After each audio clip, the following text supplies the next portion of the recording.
Hello everyone and welcome back to the class. आज आप लोगों के लिए जो मॉक टेस्ट में लेकर कर आई हूँ वो है अकाउंटेंसी का। अकाउंटेंसी 30 मार्क्स की होती है, 30 एमसीक्यूज़ होते हैं। इस सेशन में भी टोटल 30 एमसीक्यूज़ आप लोगों के सामने हैं। आप लोगों ने उन सभी एमसीक्यूज़ को अटैम्प्ट करना है और जो गलत होगा उसको आपने समझना है और उसके ऊपर थोड़ा और स्टडी करना है। ठीक है। सारे एमसीक्यूज़ अटैम्प्ट करने के बाद लास्ट में मुझे कमेंट करके ज़रूर बताना आपने कितना स्कोर जो है वो गेन किया है। इसके अलावा अगर आपको कोई भी हैंड रिटन नोट्स चाहिए तो सारे नोट्स जो हमारे फेसबुक पेज पे अवेलेबल हैं। पेज का लिंक जो है वो डिस्क्रिप्शन में दिया हुआ है। ठीक है, तो चलिए शुरू करते हैं हम आज के सेशन को। सबसे पहला क्वेश्चन आपके पास यहाँ पर है। Question 1 is asking which of the following is not a function of accounting. इनमें से कौन सा अकाउंटिंग का फंक्शन नहीं है? Recording, classifying, interpreting and auditing. तो आपने बताना है कौन सा अकाउंटिंग का फंक्शन नहीं है। तो आप आंसर जो है वो एक नोटबुक पे लिख सकते हैं। जितने भी आंसर्स हैं लास्ट में मैं आपको आंसर की भी प्रोवाइड कर दूँगी। ठीक है, तो देखिए सही आंसर जो है वो है option number D, auditing. Accounting का मेन फंक्शन क्या क्या होता है? रिकॉर्डिंग, इसमें हम जितने भी लेन देन हैं, सारी ट्रांजैक्शंस हैं उनको रिकॉर्ड करते हैं। फिर क्लासिफाइंग, इसको हम लेजर में क्लासीफाई भी करते हैं। Summarising, interpreting, trial balance, final accounts बनाते हैं, फिर रिजल्ट्स को एक्सप्लेन करते हैं, है ना। तो ये जो ऑडिटिंग है ये अकाउंटिंग का पार्ट नहीं होता, बल्कि अकाउंटिंग रिकॉर्ड को वेरीफाई या चेक करने का काम करता है। ठीक है, ABC ये तो अकाउंटिंग के कोर फंक्शंस हैं। सिर्फ ये डी ऑप्शन जो है ऑडिटिंग, ये एक सेपरेट सब्जेक्ट है। This is not the function of accounting. ठीक है, अब क्वेश्चन नंबर 2, इसमें आपको पूछ रहे हैं which accounting concept assumes that the business and the owner are separate entity. मतलब इनमें से कौन सा कंसेप्ट ये अज्यूम करता है कि बिजनेस और ओनर दो अलग अलग एंटिटीज़ हैं? मनी मेजरमेंट कंसेप्ट ये बताता है, बिजनेस एंटिटी कंसेप्ट बताता है, गोइंग कंसर्न बताता है, या डुअल एस्पेक्ट बताता है? तो सही आंसर बताइए कौन सा होगा। हाँ जी, सही आंसर है option number B, business entity concept. इस कंसेप्ट के अकॉर्डिंग बिजनेस और ओनर को अलग एंटिटी माना जाता है, इसीलिए ओनर का पैसा कैपिटल कहलाया जाता है और ओनर का पर्सनल यूज़ ड्राइंग कहलाया जाता है। ठीक है, ये जो पहला ऑप्शन है ना, मनी मेजरमेंट कंसेप्ट, यहाँ पर सिर्फ पैसा रिकॉर्ड होता है, ये बताता है ये कंसेप्ट। गोइंग कंसर्न कंसेप्ट क्या बताता है कि बिजनेस फ्यूचर में भी चलता रहेगा, for on and on. Dual aspect concept क्या बताता है? For every transaction there are two effect, for every debit there is an equal credit, ये बताता है डुअल एस्पेक्ट। ठीक है, तो सिर्फ ये जो बिजनेस एंटिटी है यही आपको ये बताता है कि बिजनेस और ओनर दो सेपरेट एंटिटी कंसीडर किए जाते हैं। ठीक है,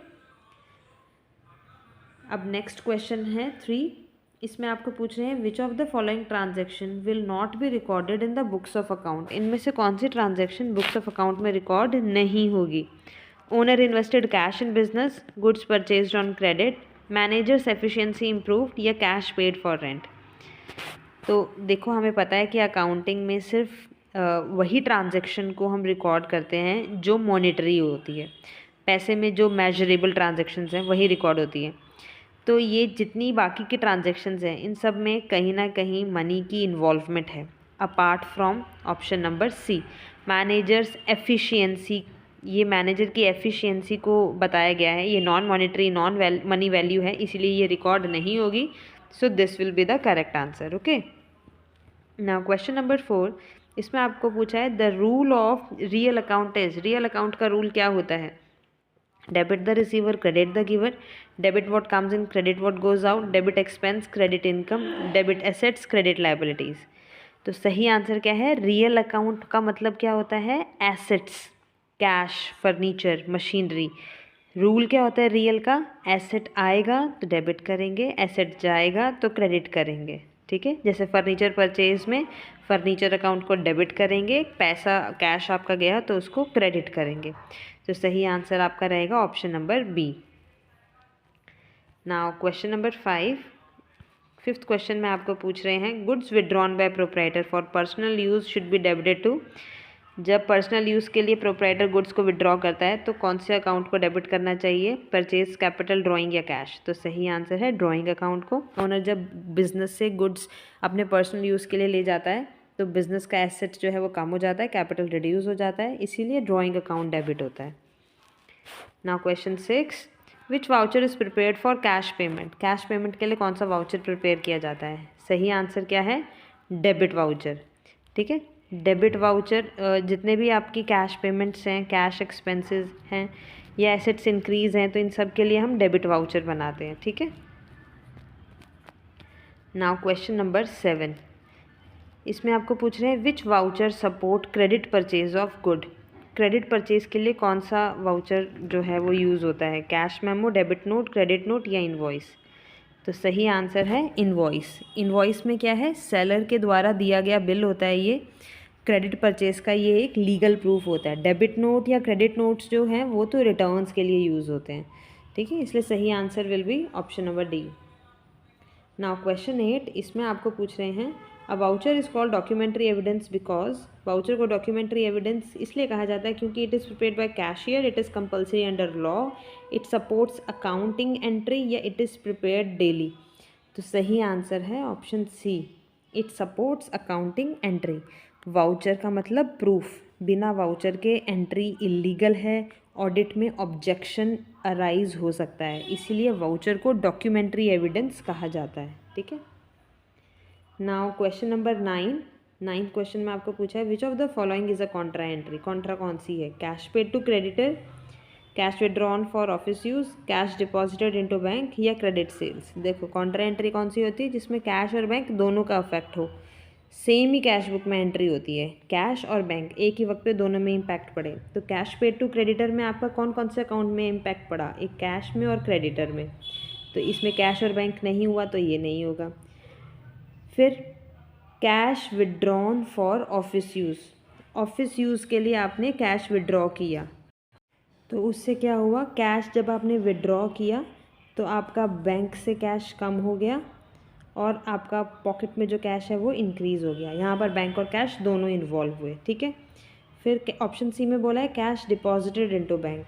बैंक में जब आप कैश जमा करवाओगे तो क्या होगा? आपके पास जो आपका पॉकेट वाला कैश है वो रिड्यूस हो जाएगा और बैंक में कैश, बैंक में जो अमाउंट है वो इंक्रीज़ हो जाएगी। क्रेडिट सेल्स, क्रेडिट सेल्स में क्या क्या आपका इम्पैक्ट पड़ रहा है? एक आपकी सेल्स और दूसरा आपके क्रेडिटर्स, तो ये भी नहीं है। तो ये दो ट्रांजेक्शन ऐसी हैं जिसमें आपका कैश और बैंक दोनों का इम्पैक्ट पड़ रहा है, तो ये आपकी कॉन्ट्रा एंट्री कंसीडर की जाएगी। ठीक है। नाउ क्वेश्चन नंबर 10, इसमें आपको पूछ रहे हैं in double column cash book which discount is recorded? Double column cash book में कौन से डिस्काउंट को रिकॉर्ड किया जाता है? Discount allowed, received, both allowed and received या नो डिस्काउंट इज़ रिकॉर्डेड? तो देखो सही आंसर क्या है? डबल कॉलम में आप डिस्काउंट अलाउड और डिस्काउंट रिसीव्ड दोनों को रिकॉर्ड किया जाता है। नाउ क्वेश्चन नंबर 11, इसमें आपको पूछ रहे हैं opening balance of cash book is entered on?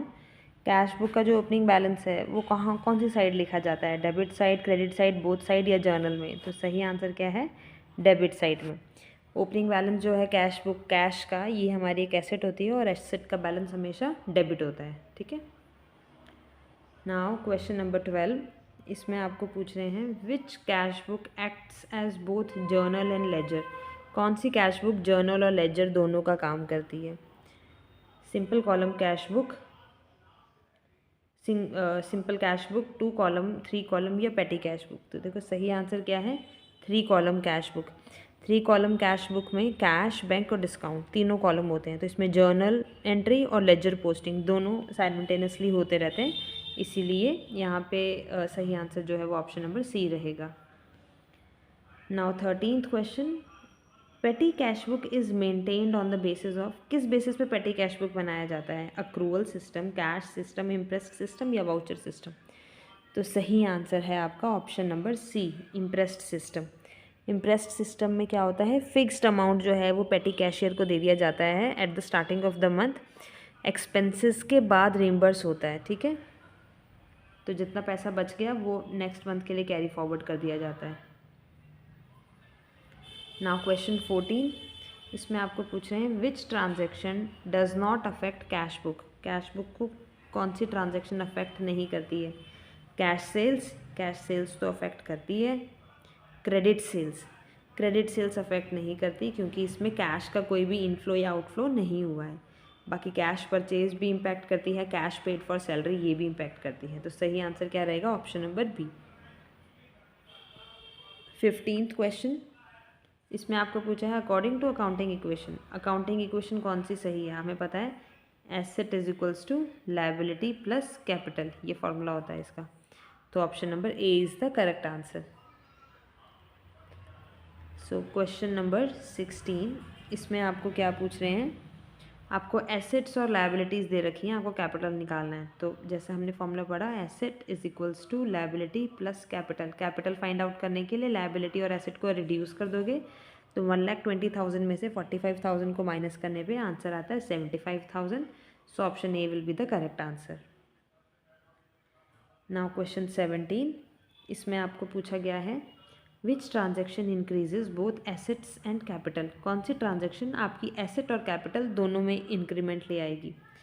Cash paid to creditor, cash pay करने से क्या हो रहा है? आपकी एसेट डिक्रीज़ हो रही है और आपकी जो लायबिलिटीज़ हैं वो भी डिक्रीज़ हो रही हैं। ओनर इन्वेस्टेड कैश, ओनर अगर कैश इन्वेस्ट करेगा तो क्या होगा? आपका कैश इंक्रीज़ हो जाएगा एसेट, और आपका कैपिटल जो है वो भी इंक्रीज़ हो जाएगा। Purchase of goods on credit, goods आप परचेज करते हो तो आपकी एसेट बढ़ जाएगी और आपकी लायबिलिटी भी बढ़ जाएगी। कैश विड्रॉन बाय ओनर, तो आपकी एसेट रिड्यूस हो जाएगी, और ड्राइंग है तो आपका कैपिटल रिड्यूस हो जाएगा। आपको पूछा था एसेट और कैपिटल दोनों में इंक्रीज आना चाहिए, तो सही ऑप्शन क्या बन रहा है आपका? Option number B. ठीक है। Now 18th question, 18th question में आपको पूछा है which transaction affects only one side of accounting equation. इनमें से कौन सी ट्रांजेक्शन अकाउंटिंग इक्वेशन की सिर्फ एक ही साइड को अफेक्ट करेगी? Credit purchase, credit sale, depreciation या कैश रिसीव्ड फ्रॉम डेटर। तो सही आंसर है आपके पास option number C, depreciation. Depreciation से क्या होता है? एसेट की वैल्यू भी डिक्रीज़ हो जाती है आपकी, है ना। और क्या होता है? एसेट की डिक्रीज़ हो गई पर जो आपका कैपिटल है वो इनडायरेक्टली रिड्यूस होता है, कैश इन्वॉल्व नहीं होता है, तो सिंगल साइड नेचर होता है इसका। ठीक है। नाउ क्वेश्चन नंबर 19, इसमें आपको पूछा है ledger is called principal book why. Ledger को प्रिंसिपल बुक क्यों कहा जाता है? It is prepared first, it contains final account, it contains all account, या इट इज़ प्रिपेयर्ड डेली। तो सही आंसर क्या रहेगा? Option C, it contains all account. Ledger में पर्सनल, रियल और नॉमिनल ये सब अकाउंट्स यहीं पर ही होते हैं। ठीक है, इसलिए इसे मेन बुक कहा जाता है। नाउ क्वेश्चन नंबर 20, इसमें आपको पूछा है पोस्टिंग का मतलब क्या होता है। पोस्टिंग का मतलब क्या होता है? Recording transaction in journal, transferring journal entries to ledger, balancing ledger account, या प्रिपेयरिंग ट्रायल बैलेंस। तो देखो सही आंसर है transferring journal entries into ledger, option number B. Journal के बाद जब आप उसे लेजर में पोस्ट करते हैं ना, तो वही पोस्टिंग की डेफिनेशन कंस्टिट्यूट करती है। ठीक है। नाउ क्वेश्चन नंबर 21, इसमें आपको क्या पूछ रहे हैं? Which side of ledger records debit entry. Ledger की कौन सी साइड जो है डेबिट एंट्री को रिकॉर्ड करती है? तो सही आंसर क्या है आपके पास? ऑप्शन है राइट, लेफ्ट, क्रेडिट या इधर साइड। तो सही आंसर है option number C, left side. Ledger की जो डेबिट एंट्रीज हैं वो लेफ्ट साइड में रिकॉर्ड होती है। लेफ्ट में आती है डेबिट और राइट में आती है credit. Okay. Now question number 22, इसमें आपको पूछ रहे हैं balance of which account is generally credit. इनमें से कौन से अकाउंट का जो बैलेंस है वो जनरली क्रेडिट होता है? कैश, परचेज, कैपिटल या ड्राइंग। देखो कैश का हमारा डेबिट बैलेंस होता है, एसेट है। परचेज का डेबिट बैलेंस होता है, ड्राइंग का भी डेबिट होता है। कैपिटल अकाउंट का आपका क्रेडिट बैलेंस होता है, क्रेडिट नेचर का होता है ये। ठीक है। नाउ 23 क्वेश्चन, इसमें आपको पूछ रहे हैं which account normally shows no balance. इनमें से कौन सा अकाउंट नो बैलेंस दिखाता है? नॉमिनल, रियल, पर्सनल या कैपिटल। तो सही आंसर है आपके पास option A, nominal account. Nominal account में क्या आता है? Expenses and income. Period end पे ये अकाउंट जो है ये क्लोज हो जाते हैं, तो इसलिए ये they don't show any balances. ठीक है। नाउ क्वेश्चन नंबर 24, इसमें आपको पूछ रहे हैं which account is debited when salary is paid. आपने सैलरी पे करी तो कौन सा अकाउंट डेबिट होगा। देखो सैलरी इज़ योर एक्सपेंस, है ना। एक्सपेंस कौन से नेचर का होता है, डेबिट नेचर का। तो आप जब सैलरी पे करोगे तो एंट्री क्या होती है, salary account debit to cash account, since आपका कैश रिड्यूस हो रहा है। तो आपको डेबिट का पूछा है तो debit will be salary account. Okay, now question number 25। इसमें पूछ रहे हैं purchase of furniture for cash will be recorded in ledger as. आपने फर्नीचर परचेज किया कैश में तो लेजर में ये कैसे रिकॉर्ड होगा। डेबिट परचेज में डेबिट करेंगे, फर्नीचर में डेबिट करेंगे, कैश में, या ये इसमें क्रेडिट में क्रेडिट करेंगे फर्नीचर में। तो सही आंसर क्या है आपके पास, option number B, furniture account में डेबिट होगा। Furniture is your asset, it will be debited. Since you purchase it for cash, cash reduce होगा तो it will be credited. Okay, now question number 26। इसमें आपको पूछ रहे हैं goods return by customer are recorded in. Customer ने goods return किए तो देखो गुड्स तभी वो रिटर्न करेगा जब आपने उसे सेल किया। तो सेल जब रिटर्न होती है तो वो क्या कहलाती है, सेल रिटर्न। ठीक है, तो हम उसे सेल रिटर्न अकाउंट में रिकॉर्ड करेंगे। सेल रिटर्न को एक और नाम क्या है, रिटर्न इनवर्ड। और परचेज रिटर्न का क्या होता है, return outward. Okay, now question number 27। इसमें आपको पूछ रहे हैं which account is affected when rent is outstanding. जब आपका रेंट आउटस्टैंडिंग है, येट टू बी पेड है, तो कौन से अकाउंट को वो अफेक्ट करता है। रेंट अकाउंट को, नो। जब हमारा एक्सपेंस होता तब रेंट अकाउंट होता। आउटस्टैंडिंग रेंट अकाउंट, यस, क्योंकि ये स्पेशल रेंट अकाउंट की केस है, क्योंकि अभी आपका पेमेंट जो है वो पेंडिंग है, तो वो आउटस्टैंडिंग रेंट में ट्रीट होगा। कैश में नहीं होगा क्योंकि कैश का अभी कुछ हुआ ही नहीं है, पेमेंट ही नहीं हुई है। और कैपिटल अकाउंट में भी नहीं होगा क्योंकि कैपिटल से इसका कोई लेना देना नहीं है। ठीक है, नाउ क्वेश्चन नंबर 28। इसमें आपको पूछा है bad debts return of affects what. Bad debt आपने राइट ऑफ किया तो किसको अफेक्ट करेगा, एसेट को, कैपिटल को, एसेट एंड कैपिटल को, या सिर्फ लायबिलिटी को। तो सही आंसर है आपका option C, assets and capital account को। ठीक है, नाउ क्वेश्चन नंबर 29। इसमें पूछ रहे हैं which account is credited when commission is receive. जब आपको कमीशन रिसीव होती है तो आपके पास कैश आता है, तो कैश को हम क्या करेंगे, डेबिट। और 2 में क्या आएगा, commission received is your income.